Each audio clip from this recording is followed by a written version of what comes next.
mais qu'on voit bien des discours à l'extrême gauche qui sont intolérables en termes d'antisémitisme, aujourd'hui, et qui divisent la République. C'est pour ça que moi j'invite à toutes ces forces, quand elles croient à la République, à être dans l'esprit de responsabilité.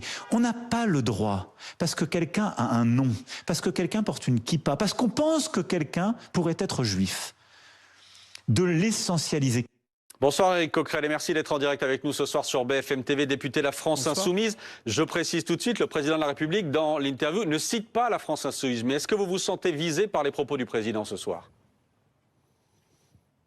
Non, pas du tout, parce que nous sommes justement ceux qui n'essentialisons pas le conflit et qui refusons ce qu'a essayé de propager Benjamin Netanyahou, c'est-à-dire l'idée que nous serions dans une guerre de religion qui opposerait les musulmans au monde judéo-chrétien. Nous, on pense qu'on est dans une guerre coloniale et que nous sommes évidemment d'accord sur le fait que les Juifs de France ne sont pas comptables de la politique de Benjamin Netanyahou de manière évidente. Donc ça, nous l'avons toujours récusé. Donc, mais pour vous, pardon Éric Coquerel, pour vous ce soir, ça ne nous concerne pas. Emmanuel Macron, quand il dit cela, il n'a pas en tête l'antisémitisme résiduel par Jean-Luc Mélenchon, les caricatures diffusées par les Insoumis, la laisse de ses adhésions. C'est encore ce que disait Jean-Luc Mélenchon pour Jérôme Guedj. D'accord.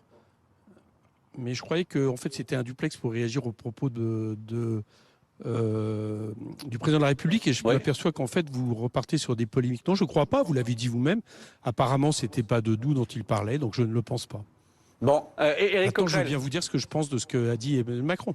Alors attendez, Éric Coquerel, ce soir Emmanuel Macron explique pourquoi, dans le détail, il a reconnu hier l'État de Palestine. Est-ce que vous dites ce soir que le président doit aller plus loin? Parce qu'il a des phrases, Emmanuel Macron, ce soir, où il dit par exemple qu'il y a un certain nombre de choses, notamment quand il parle de l'annexion de la Cisjordanie, qui ne pourront pas rester en l'état, on ne pourra pas rester inactif, c'est ce que dit le président de la République. Qu'est-ce que vous lui demandez ce soir?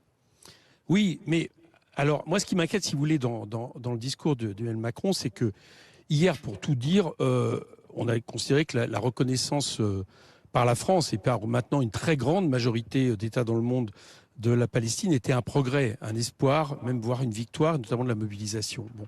Mais on a dit en même temps que s'il n'y avait pas des actes tout de suite pour arrêter ce qui est en train de se passer concrètement, c'est-à-dire y compris reconnu par une commission aujourd'hui de l'ONU, un génocide en cours à Gaza, au moins la destruction de Gaza pour le rendre invivable, plus la colonisation de la Cisjordanie, tout ça finalement pourrait malheureusement valoir une reconnaissance d'un cimetière.